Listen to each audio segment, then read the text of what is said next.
Hi, I'm Rinnah Shaw, and I'm the illustrator for the book Dumplings Mean Family, and I just wanted to show you a little bit of the process of what it means to be an illustrator for a children's book. As an illustrator, I work with an author, and in this case, the author was my mom.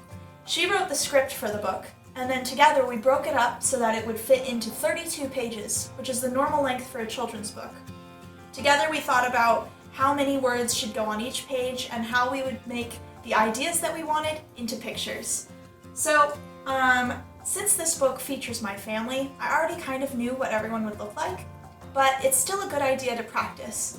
So I started the process by drawing my siblings. So this is an example of drawings of Noah, and then also some of Anna and her beautiful hair.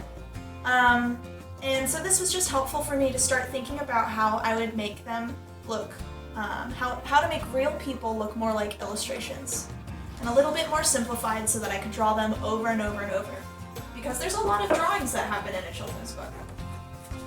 The next part of this was to get some reference images. I don't always use reference photographs, but for some of the images I needed to be able to look at my siblings and know what they would look like in the book.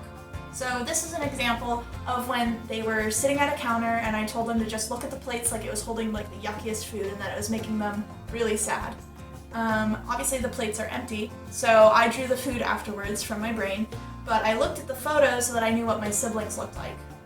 Once I had the photo, I started drawing it as a pencil sketch, and this just helped me get a better idea of what the book would look like. Once I had this pencil sketch, I started to translate it into a digital art program.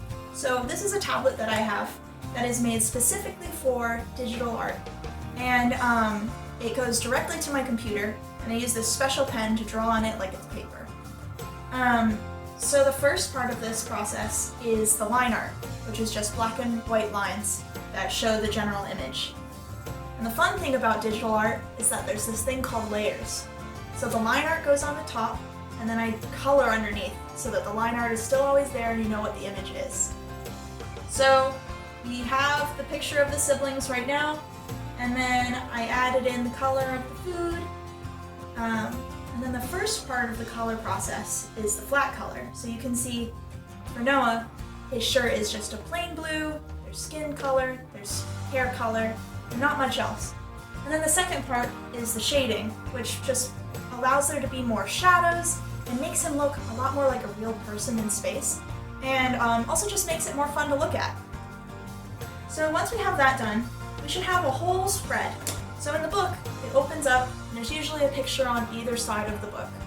So I make sure that the whole thing is ready to go, and then I start putting it into another program where we start putting in the words that my mom and I talked about with the script. People don't always think about this, but in books, you have to think about where the words will fit with the image. So I took all the pieces of text and I put it in with the illustrations, and if there needed to be changes, I changed that before it was final. But once we're finished with that, hopefully we will have a whole book and we will have lots of spreads so that we can send it off to the printer. When I send it off to the printer, I package it special. I save it so that the printer knows exactly what to do when they make it into a physical book. At this point in time, my part of the process is done. So I hope you enjoyed seeing some of what it's like to be an illustrator for a children's book. And I really hope you enjoy our book, Dumplings Mean Family.